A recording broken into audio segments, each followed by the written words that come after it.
Further ado, let me jump into introducing our very first speaker. So our first speaker is Amy French. She's the head of Level39. She is currently leading Europe's leading accelerator that focuses on companies working on innovation, whether that be financial, technological, cybersecurity.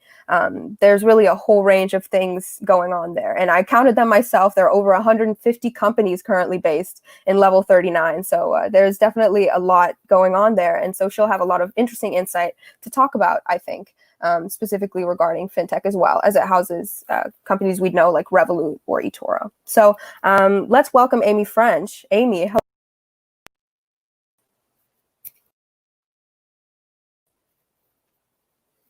Oh, can you hear me? Okay. Hello, sorry, can we try that again? I'm not sure if the sound just cut out a little bit just now. Can you hear me? Yes, I can hear you. Great. Hi, Amy, how are you? Very good. How are you? Doing well. Thank you so much for being here. So I guess people would love to know a little bit about Level39, what it is, what you do. So how would you, I guess, put in a few words, your mission or what you're aiming to do? Yeah, absolutely. So Level39 was set up back in March of 2013. So we've been going for a while now. We were launched by the Canary Wharf Group. So that is a property development company, obviously in Canary Wharf. And we were really set up to attract high growth technology-driven businesses to Canary Wharf.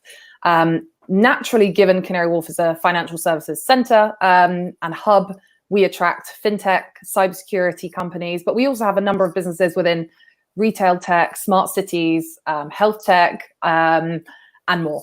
And we fundamentally support them on their scaling journey through access to space, but also access to a variety of ecosystem activity that I'll share a bit more with you as well.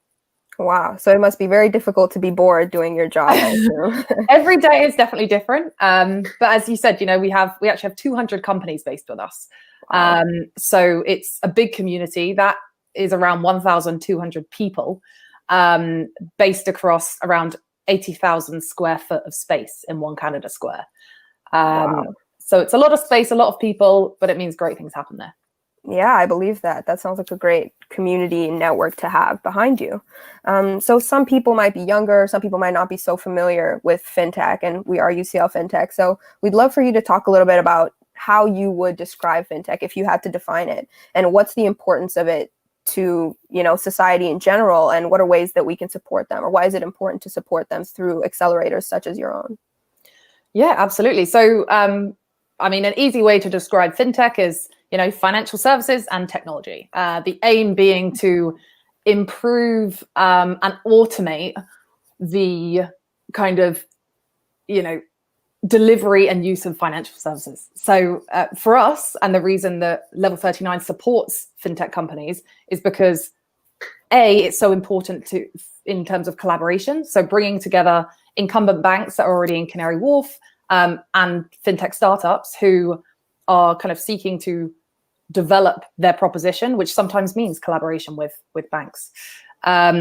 We also support them through a variety of ecosystem activities. So I mentioned earlier, that support is access to mentors, investors, partners, people that these startups may not have had access to outside of being part of Level39. It's important because, you might not be able to build that network on your own, especially, we have 48 different nationalities at Level39. That means, not all of them by any means are founded in the UK. So by being able to develop your network, both in the UK and internationally, it gives you more opportunity to scale and get a global reach.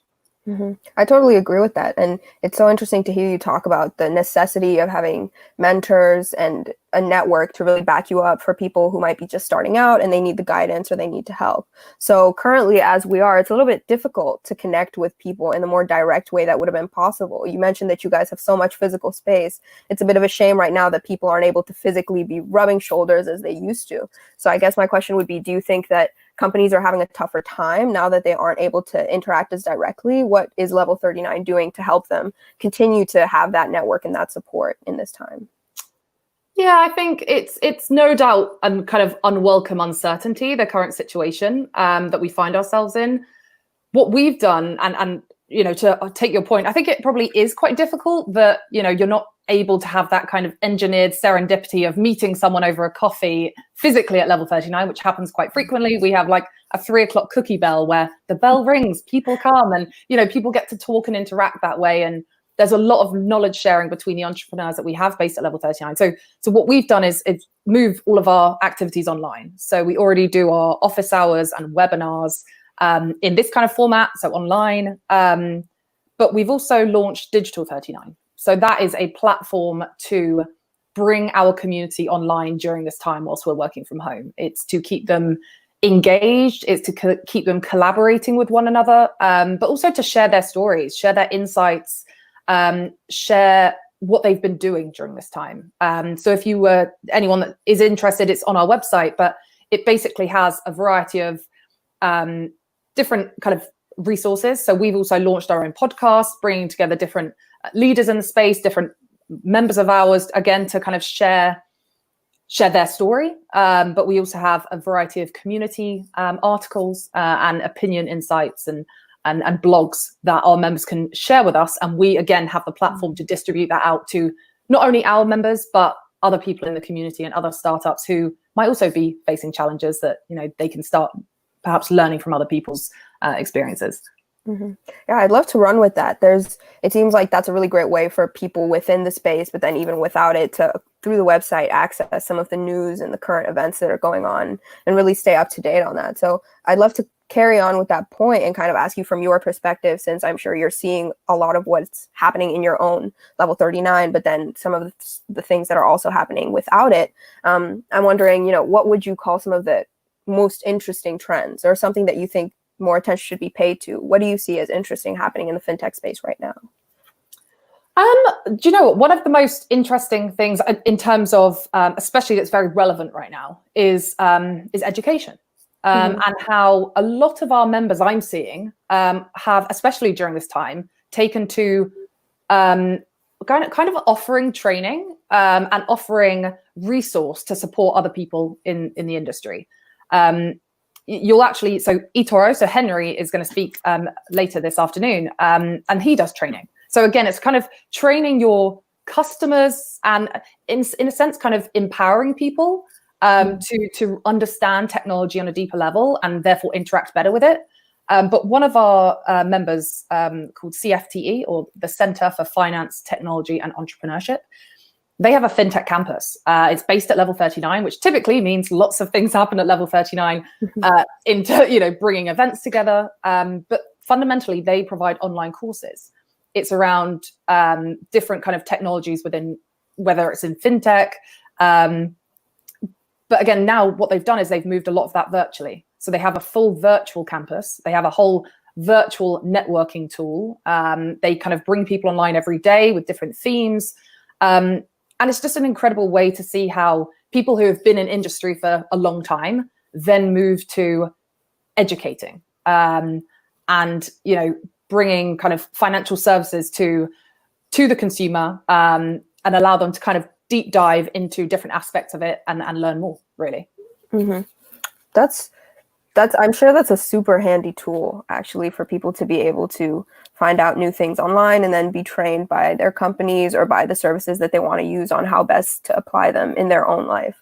I've here got a question from someone, which I think is quite interesting. So for Level 39, are you going to be hosting a lot of events through the digital platforms as well? So I guess maybe this person is looking for examples of the kind of things that they could see, or they want to know more about employment within the companies within Level 39. Mm-hmm. Where might they be able to find information about that? What would you recommend people to do that are curious about this? Absolutely. So we, in terms of kind of opportunities within companies, we have a jobs board on our website, and that you can have a look at that. A lot of our companies are still hiring. Even though we're working from home, we're in quite a kind of strange environment, perhaps, if you can say that. They're still hiring. They're still building their teams. They still have big ambitions to grow their teams and continue to develop their products and work with their partners. So have a look on our website, and you can kind of filter through which companies are hiring, the types of jobs that they're hiring for. But on the event side of things, there are lots of events taking place by our members that we share through our various channels. So if you follow us on LinkedIn or Twitter, we make sure we share all of those.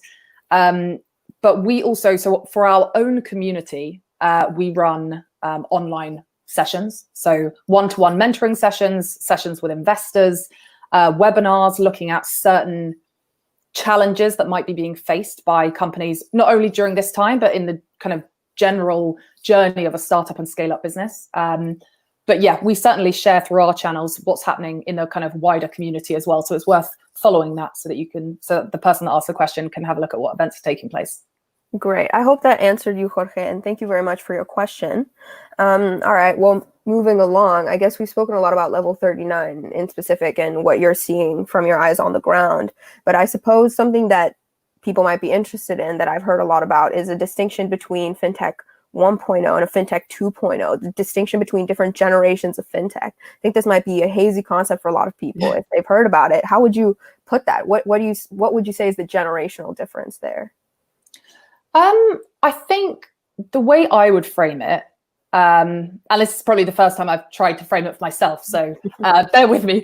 But I would probably suggest that FinTech 1.0 is the kind of initial rollout of tech-enabled financial services. So it improves people's relationships and experience managing their finances, businesses managing their finances, the rollout of some solutions that support those that are financially underserved.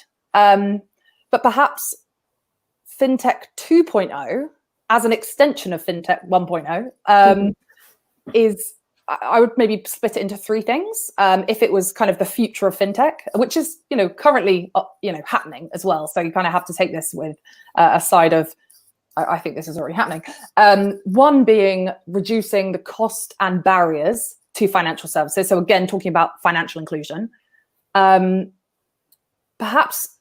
also the kind of drive of development and implementation of sustainable financial services and products. And also making FinTech kind of FinTech for all. So in terms of diversity and inclusion, so making sure that it is fully diverse and inclusive as a sector. We've actually recently been doing some work with a company called Inchorus, who does research into different sectors, but they're currently doing a FinTech sector research. And it's basically around getting real life experiences from people in FinTech around everyday behaviors to really understand what the culture within the FinTech sector is, and basically taking the findings from those research, from that research, and basically, creating the best positive outcome from that, sharing best practices as an industry, and perhaps even making, a kind of, a kind of forum by which people can share their experiences and share what different companies should be doing to support inclusion within FinTech. So it's a couple of those points I would suggest. But as I say, a lot of that is already happening, as I said, with like the Inchorus research, and a lot of members of ours as well are looking at kind of financial inclusion. So I think it's just a further development into that. Right. Moving more into a space that's less uniform and more diverse. Because as I'm sure anyone who's familiar with finance or technology knows that there tends to be some underrepresentation of certain groups in there. And that tends to hinder more than help the development of any industry. I think most people would agree. And kind of in line with that, I'm wondering, diversity and inclusion is definitely something that the sector is trying to tackle actively. But would you say there are any other challenges or barriers or obstacles or things that the sector kind of has to overcome before it can really reach its full potential? I think there are perhaps certain challenges that individual kind of new entrants to the market might have to overcome. I mean, the great thing I would say about the FinTech industry is it's underpinned by such strong foundations. We have a supportive government. We have the likes of London and Partners and Department for International Trade, who do incredible work to support businesses in the UK and internationally, a great regulatory environment. But I think for new entrants within the FinTech sector, what they would need to consider is that trust in financial services isn't necessarily hugely, isn't that massively high. And so new entrants lack a trusted brand themselves. So perhaps they need to consider partnering with brands that are known to kind of onboard customers and really get the word out about what they're doing and the value proposition that they offer. And kind of following the same line as that would be that unless you have a distinctly different proposition to others in the market as a new entrant, to acquire new customers is going to cost quite a lot. You're going to have to make that very well known, and put a lot in marketing to get the word out, to make sure that people actually start testing what you're providing and what your solution is. Right. Yeah. It seems like it would be difficult, especially now, for people to get the word out about their products and about their services. But I'm sure a lot of people are interested in entrepreneurship and being a new entrant, in starting a brand and somehow carrying it through until people can really trust it and use it in their lives. And so I'm wondering if you have any specific advice you would give, aside from, focus on getting the word out, focus on marketing. Anything else that you would say to entrepreneurs or students who are considering starting a career in fintech, which they might not be able to explain to their grandparents over dinner? How would you encourage people, or what help or advice would you offer to people considering moving in that direction? I would say, following on from the question that Jorge asked earlier, go to events, meet people, and leverage your network. Speak to people and introduce yourself and introduce what your passions are. But on the flip side, also be open with your network. By being able to, something that I've seen a lot of is that kind of referral, word of mouth referral, which is so important, especially in, the fintech sector, where there are a lot of businesses kind of perhaps doing similar things or working on similar types of products, but they can actually work together. Collaboration is still, and knowledge sharing is still important. And they're still looking at potential opportunities with one another and synergies that might mean that they can provide, a better or more improved service or added services to clients through that collaboration and through that partnership. So if you've got a great idea, talk to people about it as well. Be okay with perhaps accepting some form of constructive criticism, because really it's just about building something that is going to be resilient and something that will be able to scale in the UK and globally. And that really will come from talking to people that perhaps have already done it. I think our mentor network is incredible. And I think a lot of people now offer some kind of mentor or advisory kind of informal roles, just by saying, can I have a coffee? I'd love to learn more about what you do and your business and how you got to where you are. And as someone that is potentially going into the fintech sector, find someone that you kind of almost aspire to replicate in a sense in terms of how they've grown their business. Talk to them, see what their challenges were. And no doubt you'll come out of that with some really good guidance, and also someone now great in your network. Yeah, I can see that a lot of the service you provide is actually less tangible than the physical square footage that you're offering in the office. A lot of it is very much, the support you provide and the help, less tangible, that companies might need, or, recent startups or entrepreneurs might need. I'm kind of curious, since you guys serve such a wide range within your company, a wide range of sectors as well, but obviously a large range of sizes, there's big names that we know like Revolut, eToro. There's even, arms of larger institutions like HSBC or Citigroup that are also in there. And then obviously there's those many recent startups or small scale ups that might also be there. And I'm wondering, do you think there's any differentiator in the kind of service or support they need? Do they ask different things of you? Is the discourse different when you're kind of discussing the services you can provide to them?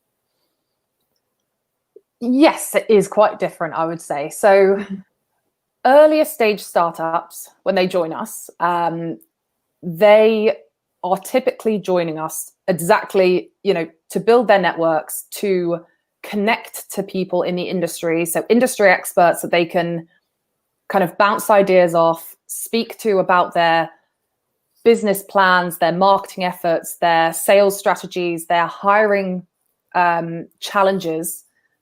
And so that's typically kind of the earlier stage. We'll look at those one-to-one sessions with industry experts. I would suggest scale-ups need something slightly different as well, because, our physical space and what we offer with regard to offices is flexible and scalable space. So as big as you need to be, or, however you change as a business in terms of your footprint within Level 39, we are here to support you. And, we can support you at the pace that your business is growing. And therefore, scale-ups, of course, their key challenges are, okay, we're hiring really quickly. We're currently in a 30-person office, and now we need to have 15 more desks in by next week. What are we going to do? And that's where I come in, and my team come in, and that's what we're here to solve.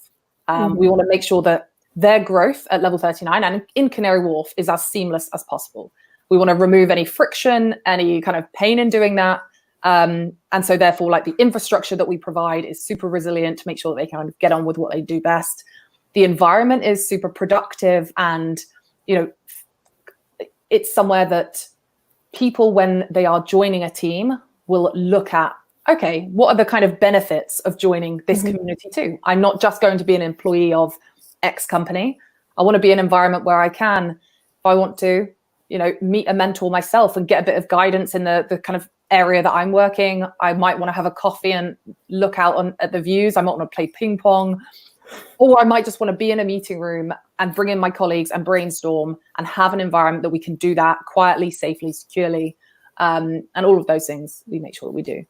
From the kind of corporate side of things, they join Level 39 to fully immerse themselves in the ecosystem.